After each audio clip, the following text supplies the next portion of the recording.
Hi everyone, welcome back. Today I'm going to be talking about Romeo and Juliet by William Shakespeare. This is the third week of Shaketube where we'll be discussing this play.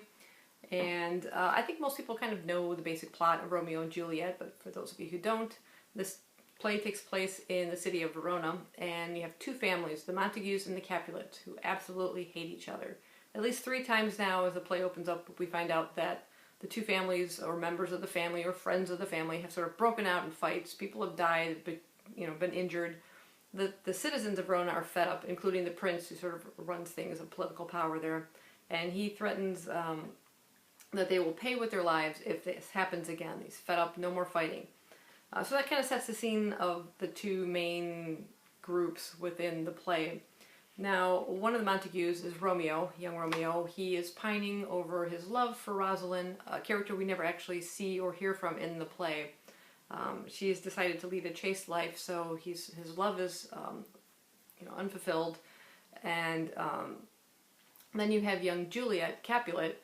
She's about 14, and there's a young man named Paris who is in love with her and wants to marry her. But the father says, let some time pass. She's still too young. Give it a couple more years and stuff.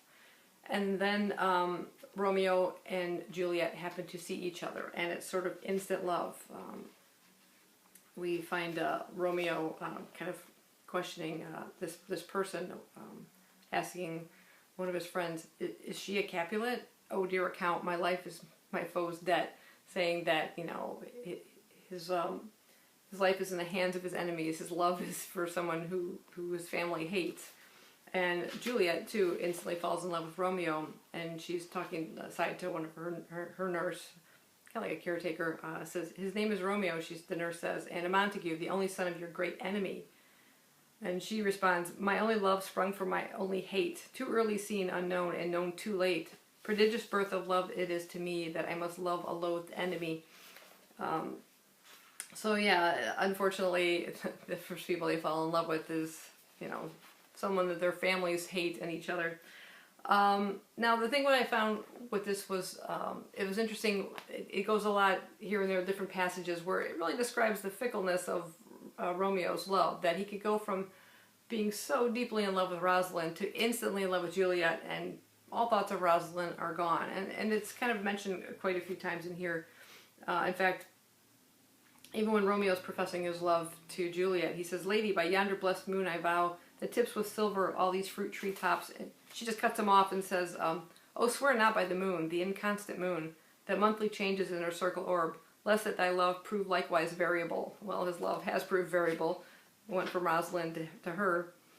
Even later on, there's a passage where Romeo is talking to Friar Lawrence, another character within the book, and Romeo says, "Then plainly know my heart's dear love is set on the fair daughter of rich Capulet. As mine on hers, so hers is set on mine, and all combined, save what thou must combine by holy marriage. When and where and how we met, we wooed and made exchange of vow. I'll tell thee as we pass, but this I pray, that thou consent to marry us today." And he's kind of confused. The friar is just like, "Is Rosalind, whom thou didst love so dear, so soon forsaken? Young men's love then lies not truly in their hearts, but in their eyes." And I think that really perfectly describes Romeo's love for Juliet. That how he seems kind of fickle. I don't know. There's lots of really great scenes within the book. You have a lot of the friends of the Montagues and the friends, like I said, of the Capulets. Some major characters that kind of keep reappearing within the book that cause a lot of strife for Romeo.